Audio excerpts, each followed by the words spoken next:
All right. Also out of PA in Pittsburgh, is it Hamid or? Hamid. Hamid. Hi. Okay. Sorry for the mispronunciation. That's okay. Thanks for taking my call. Sure. Okay. What do you got for us? Well, I wanted to get your opinion on something. I've heard a lot from atheists that, unlike people of belief, people of religion who have a certain thing that they believe in, whether it's God or other tenets of faith, the atheist often says, well, I actually don't have anything to believe in because there's no good evidence, I have my doubts, so I don't have to really offer any substantiation or evidence for my point of view.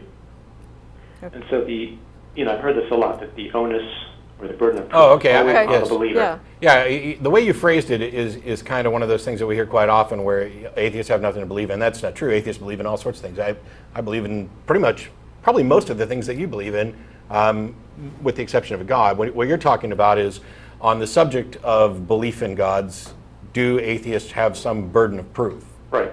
Yeah, the answer is no. And that's because atheism and theism aren't positions. Theism isn't God exists and atheism isn't no God exists. They are both positions on the proposition that a God exists, and theists accept that proposition as true, and atheists reject that proposition as true. It is a complete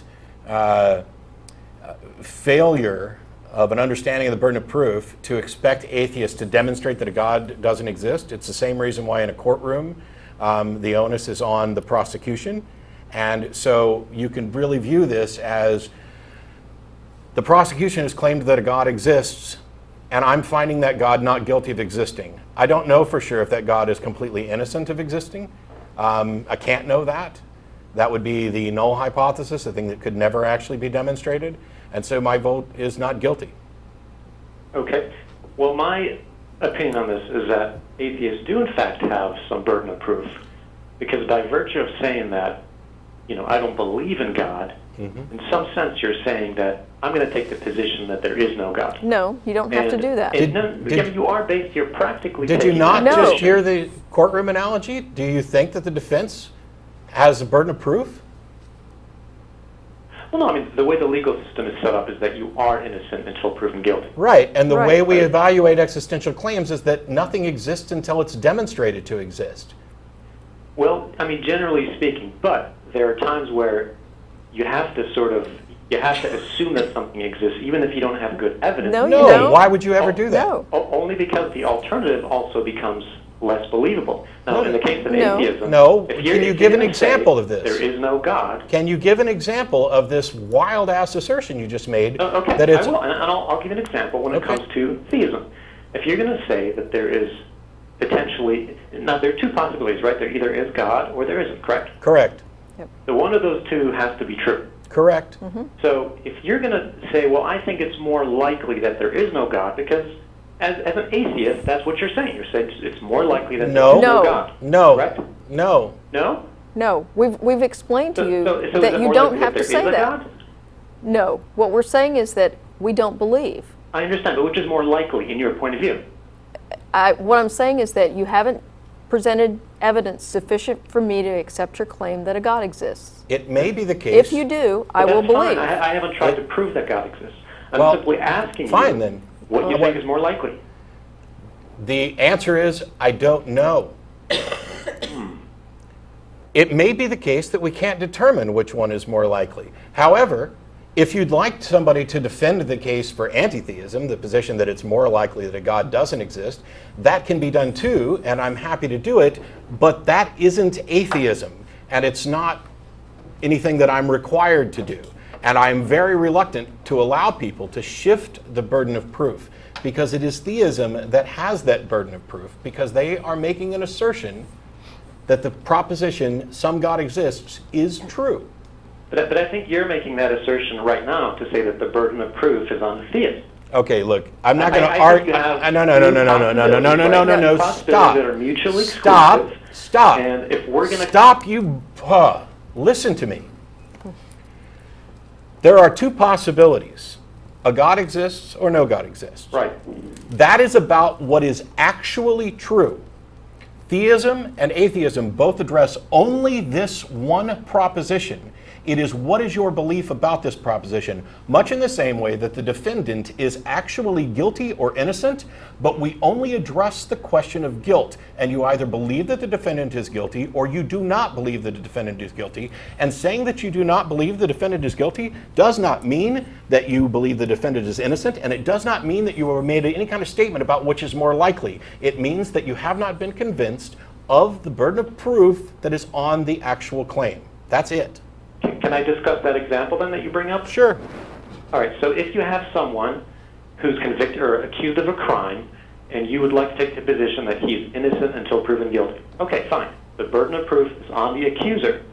And if at the end of the day there isn't strong evidence that the person committed the crime, then you have to take the position, the opposite position, that the person is innocent. No. No. No, you don't. No. That's how it works. Whether No, it's that is not. not how it whether works. you're 100% sure or not, Look, doesn't matter. no, No, that is it's not how it works. Innocent. No, our courts are not set up to evaluate whether someone is innocent or not. We only evaluate whether someone is guilty or not.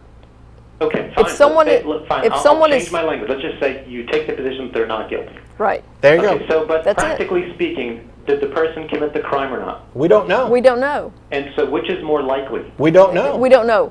You The- have no idea? the verdict, no. Well, first of all, you're talking about an abstract case, so obviously I have no idea. Okay, the But verdict. you have no idea. No, listen to me. The verdict addresses whether the evidence that's presented is sufficient to support a guilty claim. If it is, then you vote guilty. If it isn't, you vote not guilty. You are making You do an- not determine that So someone is basically innocent. then, you'd like to extend the same standard of you have to prove something beyond the shadow of a doubt. No, No, no, no, no, You no. can't accept that, right? No, your ass is on hold again. No, please stop putting words in our mouth and please stop spinning off in another direction. Nobody said anything about what the standard of evidence needs to be. Nobody said anything about to an absolute certainty or beyond any reasonable doubt or anything. So don't start You're pulling trying to extend a courtroom standard to the standard. Are you aware that there are multiple courtroom standards, that there is to a preponderance of the evidence beyond all Yeah. reasonable doubt? Are you aware that there's multiple standards in a courtroom?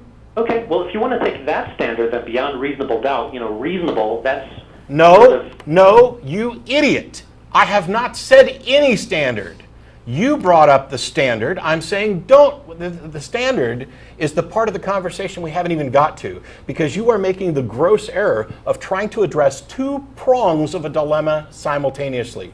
You address one. Do you know what a null hypothesis is? Do you understand why we have a null hypothesis? The null hypothesis, by definition, can never be proven. Can I say something? I don't know. Well, first of all, I do see your point. You're making the point that you haven't discussed the actual standard yet, but simply as to who has the burden of proof. I stand corrected, and I do accept your point there. However, what I'm trying to say is an atheist does also have a belief. I have lots of beliefs. Yeah. No, regarding God. Do I? How do you know? How do you know that an atheist has a belief regarding God? Well, I tell you what my belief is regarding God. My belief is that the theists have not met their burden of proof. Well, first of all, why do I have to have a burden of proof anyway? We just had this conversation. No, but just let's just take a step back. Why is it Because theist? you're Why has asserting any that kind a of God burden of proof? exists. I'm not trying to convince you that God exists, by the way. Okay, then why did you call? Yeah. No, I'm just simply challenging you as an atheist, because I hear so many atheists think that, the standard position is that there is no God. Correct. Whoever- that is the default. Well, that is discorrect. That's No, not that is not- I'm sorry. I'm sorry. That is not I'm correct. sorry. Would you let me finish? I misspoke when I responded too quickly. Go ahead. The default position is to disbelieve the claim that a God exists. That's true, whether you're talking about gods, fairies, Loch Ness monsters, or whatever. The default position is not to believe something until there is sufficient evidence for it. Okay. However, in your default position that you claim, There is no you however. do believe something, and you believe. No. I Yes. do. I No, do. You believe I that do. the universe is possible without a creator. You believe no, that the first living cell can come about without some force or entity designing it. No, you don't you- even have to go there. How are No, those no. default? Oh, for Christ's See, sake. I was saying no because I knew he was going there. He's on hold. I didn't hang up on him. I wanted to let you finish. No, all of these other things that you're bootstrapping on to a rejection of your claim that a God exists are completely irrelevant to the claim. This is basic logic 101. If you assert that something exists, you bear the burden of proof of demonstrating that that thing that you assert exists. I bear no burden of proof, and I am perfectly justified in rejecting your claim until you've met your burden. The stuff that you're trying to attach to this is roughly like saying, oh, well, if you vote not guilty on the defendant, then you actually believe that it's possible that somebody else committed the crime. Well, yeah, I guess so. True. But that's not anything that I have to demonstrate is actually true, because that you're attempting by 5 different methods here to shift the burden of proof away. I'm not saying you have to demonstrate that someone else is guilty, but you have to, at the very least, have to acknowledge that by saying this person is not guilty, then chances are, or it's possible, that someone else is guilty. So when you say that, I don't know if God exists, I'm gonna assume he doesn't, or act like, or live my life as if he doesn't, then you're opening up all these other possibilities that also are unsupported and are not default positions. It doesn't matter to the question of whether or not a God exists. That is just another way of attempting to shift the burden of proof. But, as I said, if you want a defense of the anti-theistic position, I'd point out that there have been thousands and thousands and thousands of gods that people have posited, and pretty much everybody rejects all of them except for the one that they cling to. Now, did they have to go around demonstrating that all these other gods were false? No. No, Did they have to demonstrate other gods or multiple gods? They often believe for the standard reasons that people have a certain religion. Yeah, they don't understand the burden of proof. They don't understand the nature of evidence. They don't understand. I totally agree with you. Okay. But that doesn't mean that you can't distinguish between the different gods and give supporting arguments for one conception over another. Sure, and there's been lots of arguments for the various different gods posited, and they and none of them all weak except for the belief in a transcendent monotheistic God. I think everything else fails. And I think that one fails as well. Yeah. Would you like to defend that transcendent monotheistic God, or are you just in the business of trying to shirk off the burden of proof? No, I don't shirk off anything. I'll give you my evidence, and basically it's 2 major arguments. One is the argument from design, and one is the cosmological argument. Mm-hmm. So to explain life, especially the first living cell, which is so intricately complex, to just imagine that can evolve randomly from this organic soup, unguided, is ludicrous. That's called an argument from ignorance fallacy. No, it's not. Yes, it is. It actually this is a probabilistic argument. No, it's not, because No, it's not, because you can't possibly have any data. This is something you can't investigate. You can't determine what the probability of this actually is. You don't have sufficient. You don't have sufficient information to come up with the probability. All you're doing is saying that when I look at all of this, it just seems so improbable without a God. But the God is a magic panacea. Of course it can be used as an explanation for anything. It is used as a cover for ignorance. It is, we don't know how this happened, so I'm going to stick a God in here, and it makes everything work. No, it's not. Yes, it absolutely does, because you can also stick in magic does it.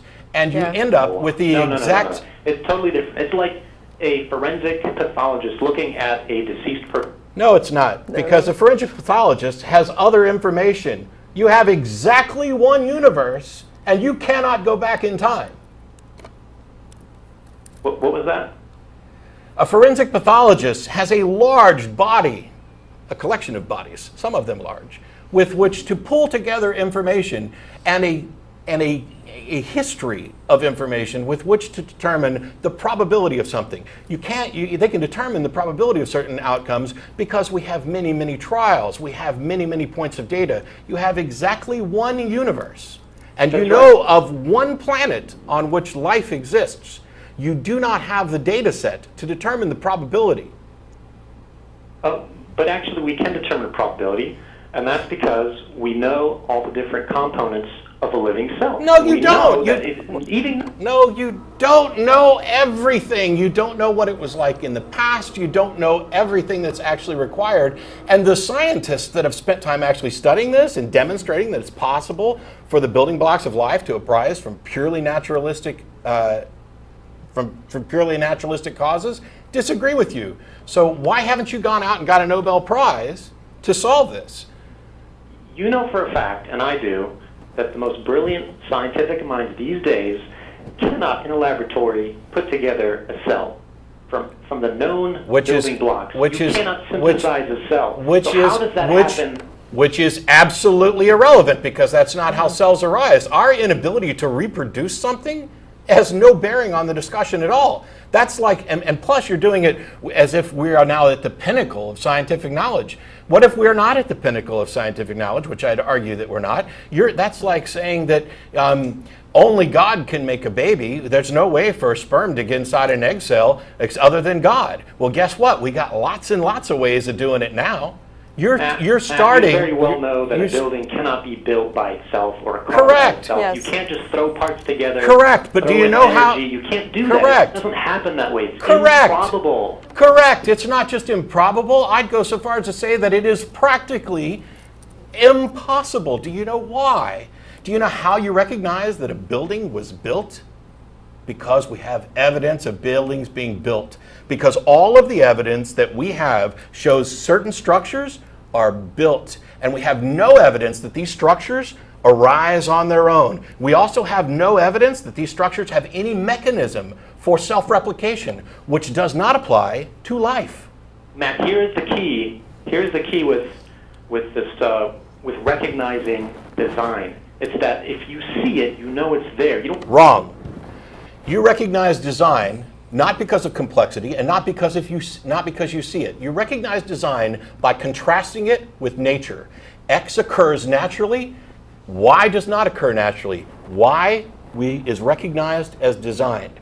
All this recognition is by contrast. Everything that we do is comparative. And so we recognize design by contrasting it with what is naturally occurring. And life is naturally occurring. Matt, I think you very well know that design is very recognizable, and it's only because you don't want to see the argument, you want to refuse it, that you deny certain things. No. And thank you for implying that I'm being dishonest. Let me tell you what's actually happening. What happens is I understand that people see design all over the place where there's no design, where there's no intellect behind it. We are programmed to see design because it's evolutionary beneficial. I don't not see design because I'm trying to avoid an argument. I see design, and I see people who are so enamored of this idea of, oh, we just see design everywhere. You're so infatuated with your intuition and the fact that it is most often right. We live our lives by induction and inference, and it is great because today is pretty much the same as yesterday, and the things that we recognize and deal with today is pretty much similar to what we've dealt with in the past. And this is a great way to go about things, except for when it fails. And that is that inductive reasoning and inference lead us to become overly infatuated with our ability to spot things, and you don't know why you spot them. Matter of fact, your claim is that we just recognize design, we just intuit design, we just feel design. No, we don't. We recognize design for reasons, and if you investigate, you can figure out what those reasons actually are. I think you've sort of lost me there with that last part, to be honest. Okay. And speaking of panaceas, when you say, oh, we were evolved to think this way or to recognize design, I think that's just an assertion that's baseless, to be honest. So, actually, we have pretty good evidence that we've evolved are you like as pattern-seeking. I'm sorry. I assumed. I'm sorry. I assumed that you accept evolution just generally, because I accept evolution in the sense that creatures, animals, living beings did change over time, no question. But as to the mechanism, that's very much in doubt. And in fact, there's no doubt about the mechanism. There is doubt. Okay. There's not. Just like you have doubts about God and everything else. Don't tell me. You have doubts. The scientific community doesn't have doubts about natural selection. I'm sorry? You may have doubts. The scientific community has no doubt about natural selection. Or, well, I won't say no doubt. I suppose there's some outlying possibility that natural selection could be turned on its head, but don't make it out. Oh my gosh, let me finish. Don't make it out like there's significant doubt or even noticeable doubt about the fact of evolution and the process of natural selection, because there's not. Again, I don't doubt natural selection for 1 second. What I doubt, and seriously doubt, is that natural selection and mutation can bring about new organs, new creatures, new species. That is Why would you doubt Why? that when we've demonstrated speciation in the lab? And what is it about this? Do you just not think there was enough time? Because certainly little changes would have to add up over time. It's not just that there's enough time. I think if you had all the time in the world, I think it really comes down to probability. If something is highly improbable, it becomes practically impossible. See, you're No, just no, so... see- Unless it is being guided. That's just Natural how I see the world. selection, That's how a lot of natural people see the world. selection is what guides it. Natural that's- selection is not random. Yeah. The mutations that occur are random. Argument. The mutations that occur are random. Natural selection is not random. Natural selection is also not guiding towards a goal, it's just selecting. But the process of change is such that it filters those things, much as a bunch of sieves with different sized holes in them will filter marbles. There's no mind involved in that, but yet you get this good distribution. Your assertion that that kind of change has to be guided is something that you would need to demonstrate. But as somebody who avoids their burden of proof, I don't think you're going to do that. Because one of the things about this claim that evolution needs some intelligent guide is that you can't possibly demonstrate this. Well, no, I don't doubt that needs a guide. The process you're describing is a very acceptable process to me. But I think that can only result in microevolution, and that's the only thing we've demonstrated. There's Anything no else is difference. There's no speculation. difference between. To say that can lead to No, macroevolution. no, no, no, no, No. no. There's no speculation. difference. It's all just evolution. It's all... No, it's a major difference. See, that's No, the No, there whole it's isn't. point. not. No, microevolution. No, no, is- No, listen. the only difference is time. And if you That's talk it. if you talk to a biologist, ask them about the difference between micro and macroevolution, and they'll tell you there's no difference. It's the same Well, thing. maybe you don't understand the difference then. Microevolution. No, is only- I understand how creationists misuse those terms. Okay? Macroevolution. Well, you know you're on hold, right? That doesn't happen. No, he You doesn't. know you he's don't know you're on hold. No. Okay. We don't need you to explain micro and macroevolution to us because we already understand it. And Yeah. it's clear that you don't, at least in the sense that you think that there's some hard line separating the two. Have you looked at, for example, the different dog species that are out there in the last 10,000 years, everything from huge Great Danes to tiny little dogs with crappy legs that are probably going to die because we've bred them a specific way? Now that's 10,000 years, roughly, that we've had dogs. Have you looked at the difference that we've seen in breeding in different birds? Now, yes, you can do what creationists all do and say, okay, well, they're all dogs or they're all birds. Yeah, they're the same kind. And yet, is wolf the same kind as a dog? I don't know. Because kind doesn't mean anything in science, and that's the term that creationists often use. But the fact of the matter is, if we can do that in 10,000 years, and you don't think that bigger changes can take place over millions of years, that's just a failure of your imagination, and it's a failure to recognize the actual evidence, both in fossils and in genetics, that fully support evolution. Well, I think being rational is to restrain your imagination in some sense. No. Dogs have been bred, by the way. This difference that you're citing is a deliberate act by intelligent beings, which is the humans who bred these animals. And again, they're still dogs. So that is microevolution, and that's not even evolution, by the way, but it's a micro phenomenon as opposed to macroevolution. Totally different ballgame. Wait a minute. It's a change in the frequency of genes over time, Right. which is the definition of evolution.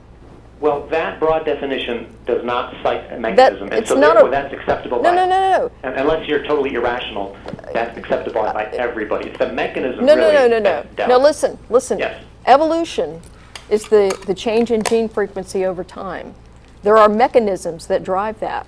There's natural selection, artificial selection, sexual selection. There's all kinds of selection pressures that can drive evolution. Right. Artificial selection, which is what we do when we breed dogs for a specific purpose, we are doing what nature does. We are just replicating what nature does.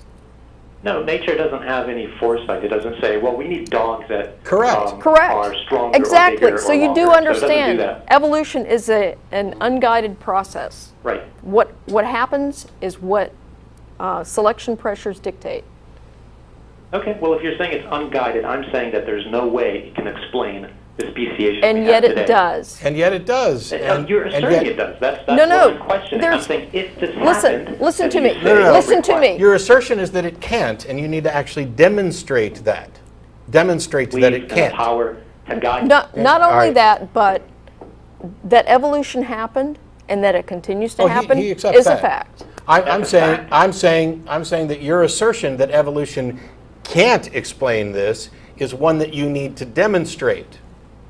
Yeah, that can be demonstrated with probability. So because- where's your Nobel Prize then?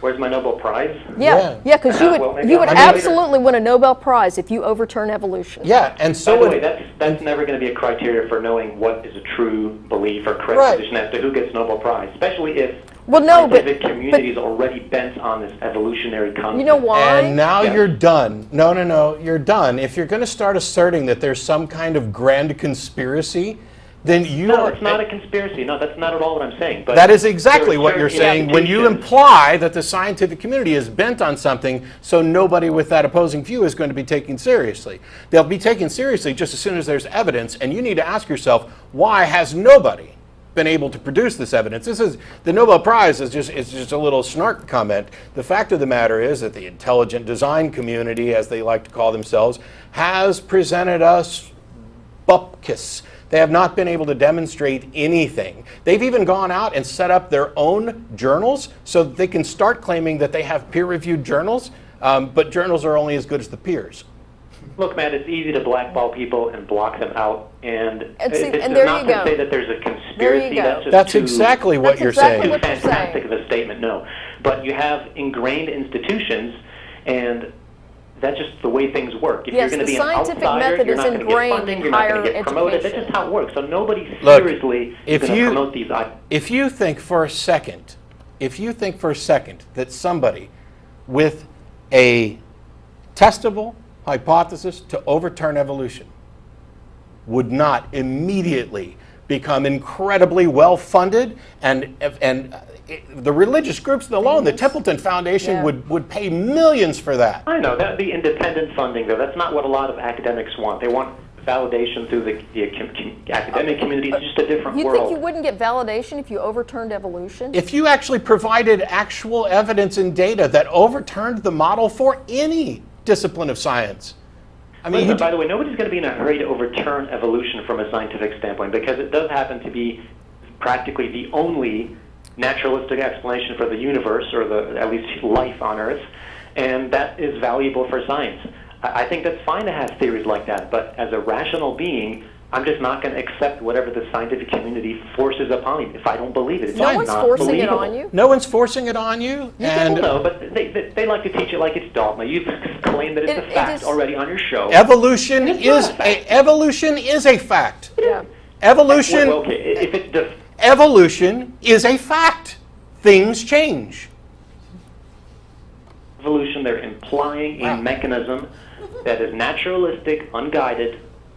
That's the problem. That's what I Yes, disagree with. because Okay. there's no evidence. And now that you of any disagree with other it, force come up with some guiding. evidence that it's wrong. That's the way things work. You realize that. Well, no, I mean, it's the same reason people conclude that someone was murdered. You say, well, what is the probability of this person dying naturally? When you find that the No, probability that's not is how so we- low, you conclude that they must have been murdered. That's No, that's no, not how no, you no, determine no. someone's Have been you like murdered. never watched CSI or anything? What little pocket of the universe are you in where you think that we just look and say, oh, well, you know, it doesn't look like they could have died by natural causes, so somebody must have murdered them. No, that's not how we actually go about it. Ourselves? We We don't need actually, to- I don't oh, need for to- Christ's sake, you're done. Bye. Thank you for ending that. No, we don't actually just say, well, we can't figure out how they could have died of natural causes, so looks like it's a murder. Yeah. Da, da, da. Oh, where's my glasses? Yeah. Looks like he's done evolving. Pow! CSI. Okay, so Holy cow. monstrously long call on Yeah. evolution, and managing to get most of it wrong, and all of it having nothing to do with, well, actually, from his point of view, it does have something to do with it, because if you're an atheist, then you believe that it's possible that there's a universe and a wealth of diverse creatures without guidance.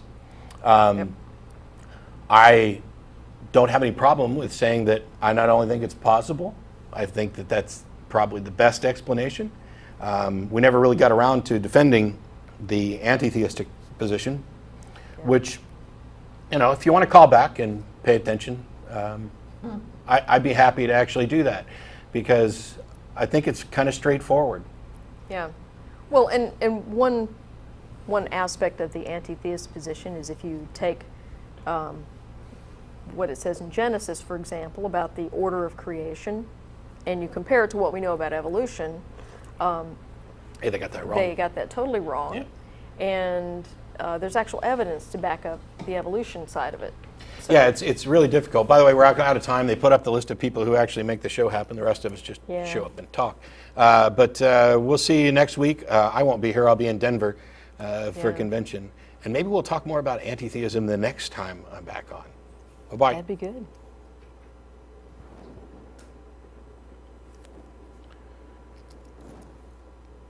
By the way, where are we going to dinner? I didn't make any announcement about dinner because I don't really know. Yeah, I don't know either.